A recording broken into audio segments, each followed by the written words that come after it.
नमस्कार, मैं हूं आसमा खान और आप देख रहे हैं 24 प्राइम न्यूज। हर खबर पर खास नजर। आइए सबसे पहले नजर डालते हैं देश की कुछ बड़ी खबरों पर।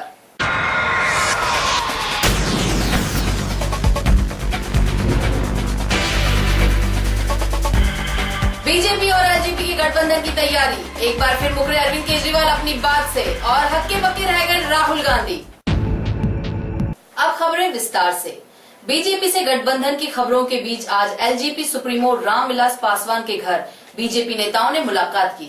अनुमान लगाया जा रहा है कि मुलाकात के बाद पासवान एनडीए में शामिल हो सकते हैं। कहा जा रहा है बीजेपी और एलजेपी में सीटों को लेकर डील हो चुकी है। सूत्रों के मुताबिक एलजेपी ने 8 सीटें मांगी हैं, जो देने को बीजेपी राजी भी हो गई है। हालांकि कुछ चुनिंदा सीटों के लिए बेंच अभी भी फंसे हुए हैं। रामविलास पासवान के गठबंधन की खबर को लेकर बीजेपी में विरोध के सुर तेज हो गए हैं। बिहार के पूर्व मंत्री अश्विनी चौबे पहले ही विरोध जता चुके हैं। खबर है कि बिहार के कई वरिष्ठ बीजेपी नेता भी विरोध में हैं। इसके बावजूद भी भाजपा और लोजपा का गठबंधन तय हो गया। लोजपा को 7 सीटें मिल चुकी हैं। आम आदमी पार्टी के संयोजक अरविंद केजरीवाल एक बार फिर अपनी बात से मुकर गए। आम आदमी पार्टी ने लोकसभा चुनाव में विधायकों को टिकट नहीं देने का फैसला किया। हालांकि इससे पहले उन्होंने विधायकों को आम चुनाव में उतारने के संकेत दिए थे। विधायक को तो नहीं देंगे, पहली चीज। और दूसरी चीज की ये एक पार्टी के लिए बड़ी अच्छी बात है कि टिकटों की इतनी मार हो रही है आम आदमी पार्टी के लिए। आसाम के जोहट में कांग्रेस उपाध्यक्ष राहुल गांधी को अजीबोगरीब स्थिति का सामना करना पड़ा जब महिलाओं ने उन्हें चूमना शुरू कर दिया। राहुल ने यहाँ चौपाल लगाई थी। अब रुख करते हैं मुंबई की ओर। मुंबई में साउथ इंडियन फूड फेस्टिवल धूमधाम से मनाया गया, जिसमें सारे सेलिब्रिटी शामिल हुए। मुख्य रूप से मेहमान बनी रही डॉली बिंद्रा। खाना मुझे बड़ा अच्छा लगता है और भोजन जब पत्ते में हो, जो हमारा हिंदुस्तानी कल्चर, पुराने सभ्यता, ते वाह भाई वाह, मजा आ गया। खाने का मजा ही कुछ और होता है, वो भी हाथ से, चम्मच दूर फेंको, फोक को चम्मच को। संजीव कपूर ने किया मास्टर शेफ 2 की विनर शिल्पा की लिखी हुई किताब का विमोचन। इंडियन फूड जो है हिंदुस्तान में तो नंबर 1 है ही है। बहुत सारी जगहों पर इंडियन फूड जो है काफ़ी पॉपुलर हो रहा है। यूके में आप जाएँ तो वहाँ पर नंबर 1 है। यूएस में ईस्ट और वेस्ट कोस्ट में काफ़ी पॉपुलर है। सेंट्रल अमेरिका में उतना नहीं है। साउथ ईस्ट एशिया में काफ़ी पॉपुलर है। ऑस्ट्रेलिया, न्यूजीलैंड में काफ़ी पॉपुलर है। सतीश पाटिल की फिल्म गैंग्स ऑफ घोस्ट का हुआ म्यूजिक लॉन्च, जिसमें शामिल हुए फिल्म के सारे कलाकार।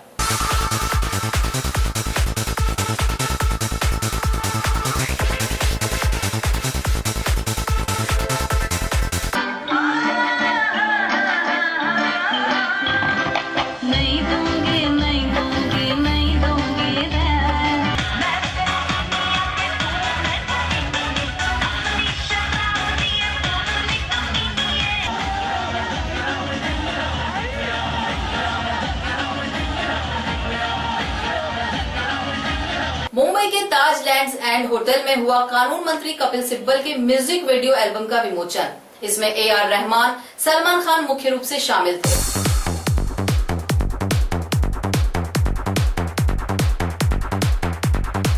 कानून मंत्री कपिल सिब्बल की एल्बम रौनक का हुआ विमोचन। बॉलीवुड अभिनेता दबंग खान ने किया इस एल्बम का विमोचन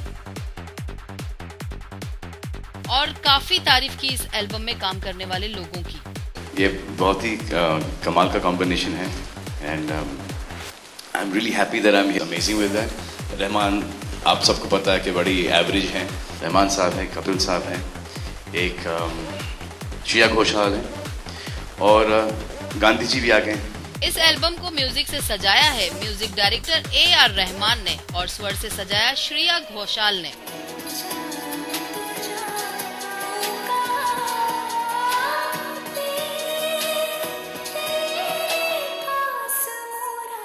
रौनक वीडियो एल्बम रोमांटिक गानों से भरी है। सोनी एंटरप्राइजेज ने प्रमोट किया है सिब्बल के इस एल्बम को। सिब्बल की नई एल्बम लाडली को अपने स्वर से सजाएंगी स्वर की देवी लता मंगेशकर। आइए अब एक नजर डालते हैं प्राइम फटाफट पर। छेड़छाड़ के आरोप में उत्तराखंड के कैबिनेट मंत्री हरक सिंह रावत के केस में नया मोड़ आया है कि उन्हें धमकी भरा फोन आया था, जिसकी उन्होंने पुलिस कंप्लेन की थी। DGP ने छानबीन भी की, लेकिन नतीजा कुछ नहीं निकला। जेडीयू सांसद शिवानंद तिवारी ने आरजेडी में फूट के लिए नीतीश को जिम्मेदार ठहराया। इससे पहले लालू ने भी फूट का ठिकरा नीतीश पर फोड़ा था। जिस ढंग से उन 13 सदस्यों का एक गुट को एक अलग ग्रुप की मान्यता दे दी, ये बिल्कुल ही संविधान का विरोधी है।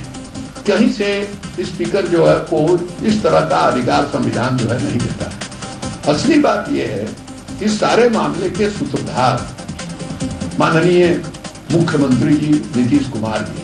कल पनडुब्बी हादसे के बाद नौसेना प्रमुख एडमिरल डी.के. जोशी ने इस्तीफा दे दिया था। उनका इस्तीफा को स्वीकार भी किया। नए एडमिरल आर.के. धवन को नई नियुक्ति से नेवी की कमान दी गई। लोकसभा चुनाव से पहले कांग्रेस को बड़ा झटका लग सकता है। कांग्रेस के यूपी के पूर्व मुख्यमंत्री जगदम्बिका पाल बीजेपी का दामन थाम सकते हैं। आरजेडी में फूट के मामले को लेकर विधानसभा स्पीकर ने बयान दिया कि मैंने अंतरिम फैसला लेकर 13 विधायकों को अलग समूह बनाने का दर्जा दिया था। इससे आखिरी फैसला बाद में लिया जाएगा।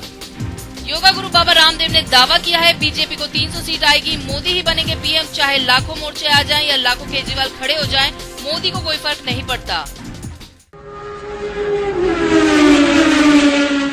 नरेंद्र मोदी आज दिल्ली में कई कार्यक्रमों में हिस्सा ले रहे हैं। उन्होंने वहां व्यापारियों को संबोधित किया। इसके साथ ही 2 और कार्यक्रम में हिस्सा लेंगे।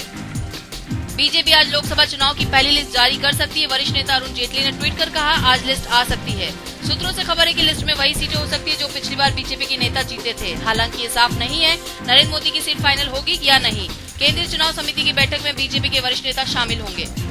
पूर्व सेना प्रमुख जनरल वी.के. सिंह 1 मार्च को दिल्ली में बीजेपी का दामन थाम लेंगे। उनके बीजेपी में शामिल होने की कयास लंबे समय से लगाए जा रहे थे। वो नरेंद्र मोदी के साथ एक मंच पर पहले भी आ चुके हैं। लोकसभा चुनाव को लेकर आज कांग्रेस भी रणनीति बना रही है। सोनिया गांधी की अगुवाई में पार्टी की प्रचार समिति की आज पहली बैठक हो रही है। बैठक में प्रचार समिति के उपाध्यक्ष राहुल गांधी भी होंगे। सोनिया, राहुल समेत कांग्रेस प्रचार समिति के सभी 50 मेंबर्स भी दिल्ली में हो रही इस बैठक में शामिल हैं। लोकसभा चुनाव को लेकर प्रचार की रणनीति और मैनिफेस्टो पर बैठक में चर्चा हो रही है। मौत की सजा पाए देवेंद्र पाल सिंह भुल्लर की अर्जी पर सुप्रीम कोर्ट ने सुनवाई 2 हफ्तों तक टाल दी है। भुल्लर 1993 में दिल्ली में हुए धमाकों के लिए साल 2001 में अदालत में मौत की सजा सुनाई गई थी, जिससे राहत पाने के लिए भुल्लर ने दोबारा सुप्रीम कोर्ट को अर्जी दी है। दिल्ली के रोहिणी में बंधक बनाए जाने के बाद आम आदमी पार्टी के विधायक राजेश गर्ग धरने पर बैठ गए हैं। राजेश गर्ग ने ठंड के अंदर ही पूरी रात गुजारी। विधायक का कहना है कि जब तक इंडस्ट्रियल एरिया में प्लांट की दीवार नहीं गिराई जाती वह धरने पर रहेंगे। इससे पहले कल आम आदमी पार्टी के विधायक राजेश गर्ग को स्थानीय लोगों ने बंधक बना लिया था। दरअसल बादड़ी इंडस्ट्रियल एरिया में अलॉटमेंट के बाद जमीन मालिकों ने बाउंड्री कर दी थी, जिसमें आम लोगों का रास्ता रुक जाने से वो नाराज थे। चुनाव से पहले केजरीवाल से शिकायत की थी, तब केजरीवाल ने कहा था कि उनकी सुनी नहीं जा रही है। कार्रवाई करते उससे पहले ही सरकार गिर गई और दीवार को तोड़कर रास्ता खुलवाया गया है। सुप्रीम कोर्ट से तमिलनाडु सरकार को फिर से झटका। 2 मार्च को यूपी के गोरखपुर में नरेंद्र मोदी की रैली। लोकसभा चुनाव को देखते हुए मनरेगा योजना में मजदूरी के दिनों को बढ़ाने की योजना केंद्र सरकार बना रही है। 1 मार्च से Baba Ramdev door to door जाकर नरेंद्र मोदी को प्रधानमंत्री बनाने का प्रचार करेंगे। वो 500 घरों में जाएंगे, जबकि उनके कार्यकर्ता देश भर में प्रचार करेंगे। नमो टी स्टॉल के बाद अब नरेंद्र मोदी के नाम से नमो फिश स्टॉल खोले जाएंगे। तमिलनाडु में बीजेपी के समर्थकों ने मछलियां मुफ्त में बांटी। मुख्य चुनाव आयुक्त वी.एस. संपत ने कहा कि चुनाव आयोग में ओपिनियन पोल पर अपनी सिफारिश बहुत पहले ही सरकार को दे दी थी। हरियाणा के मुख्यमंत्री भूपेंद्र सिंह हुड्डा सोनीपत को कई सौगात देंगे। दिल्ली के उत्तम नगर में पार्क के अंदर नवजात की आधी कटी लाश मिलने से सनसनी फैल गई। उत्तराखंड के रुद्रपुर में करीब 5 महीने से फरार विधायक राजकुमार ठुकराल ने कोर्ट में सरेंडर कर दिया। झारखंड के पूर्व सीएम शिबू सोरेन की बहू जेएलएम विधायक सीता सोरेन को सीने में दर्द की वजह से अस्पताल में भर्ती किया गया। यूपी की राजधानी लखनऊ में पुलिस का डंडा एक बार फिर खूब चला। प्रदर्शन कर रहे आयुष डॉक्टरों को पुलिस ने दौड़ा दौड़ा कर पीटा। लखनऊ की सड़कों पर संग्राम देखने को मिला। दिल्ली के अशोकनगर इलाके से पुलिस ने शराब की तस्करी कर रहे 2 गिरोह को भांडाफोड़ किया। दिल्ली के दामन को दागदार करने का एक और मामला सामने आया है। तिमाकपुर इलाके में एक नाबालिग से गैंगरेप किया गया। शहीद चंद्रशेखर आजाद की आज शहीदी दिवस। पूरा देश आज उनको अपनी श्रद्धांजलि दे रहा है। देश भर में महाशिवरात्रि का त्योहार बड़े हर्षोल्लास के साथ मनाया जा रहा है।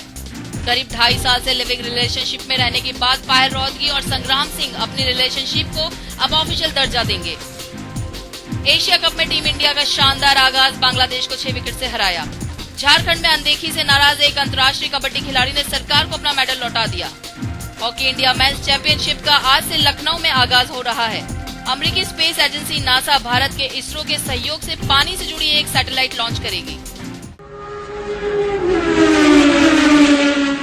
24 प्राइम न्यूज में खबरों का सिलसिला जारी रहेगा। आप देखते रहिए 24 प्राइम न्यूज, जो रखता है हर खबर पर खास नजर।